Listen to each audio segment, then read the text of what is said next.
तो देवी सज्जनों, हमारे सामने गुड्डी जी बैठी हैं। तो गुड्डी जी, सवाल ये है आपके सामने, इनमें से किस में जीपीएस टेक्नोलॉजी होती है?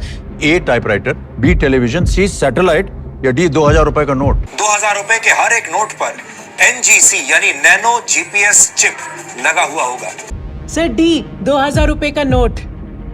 श्योर है? अरे सर मैं क्या जी, पूरा इंडिया श्योर है। देवी जी, आपका उत्तर गलत है। सही उत्तर है सी सैटेलाइट। सर आप मजाक कर रहे हैं ना? नहीं, मैं मजाक क्यों करूंगा? मजाक तो वो था जिसे आपने सच मान लिया। पर सर न्यूज में तो यही दिखाया था। ये सिग्नल रिफ्लेक्टर की तरह काम करता है। जब कोई सैटेलाइट लोकेशन की जानकारी लेने के लिए सिग्नल देता है, NGC लोकेशन से इस सिग्नल को रिफ्लेक्ट कर देता है। ये तो उनकी गलती हुई ना? नहीं, हो सकता है उनकी गलती हो, लेकिन नुकसान तो आपका हो गया ना।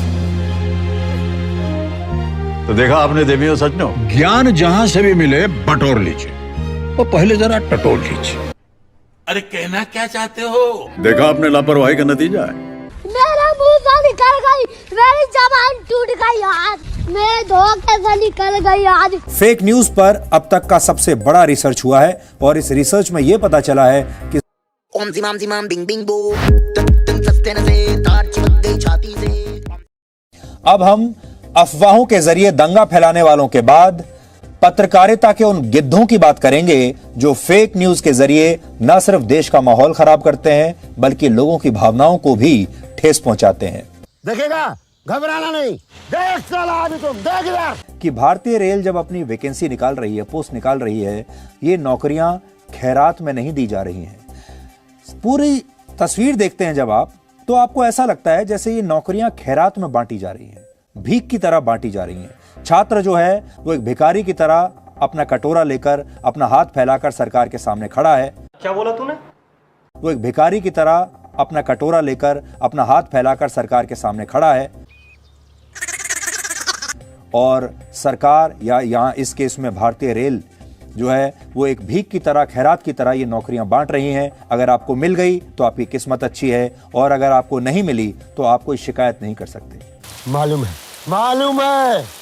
केंद्र सरकार में 8 लाख से अधिक पद खाली हैं। अगर नौजवानों ने नफरत का रास्ता छोड़ दिया और नौकरी की बात शुरू कर दी तो नियुक्ति पत्रों की बहार लग सकती है। आखिर में हम अपने इन छात्रों से ये कहना चाहते हैं कि अपना स्किल सेट बढ़ाइए, परिश्रम कीजिए, अपने आप को इस काबिल बनाइए कि आपको ना सिर्फ सरकारी नौकरी मिल सके बल्कि आप प्राइवेट सेक्टर में भी बहुत सफल होकर अपना काम कर सकें।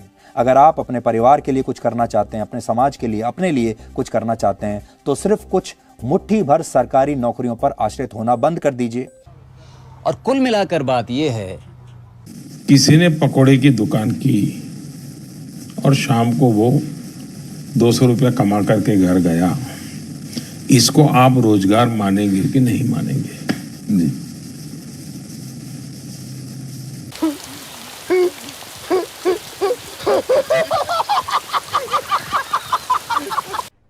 अरे कहना क्या चाहते हो? 2 दिसंबर 2021 को राज्यसभा में केंद्र सरकार ने बताया है कि 1 मार्च 2020 तक केंद्र में 8,72,000 से अधिक पद खाली हैं।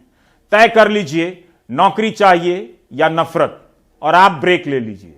म्यूजिक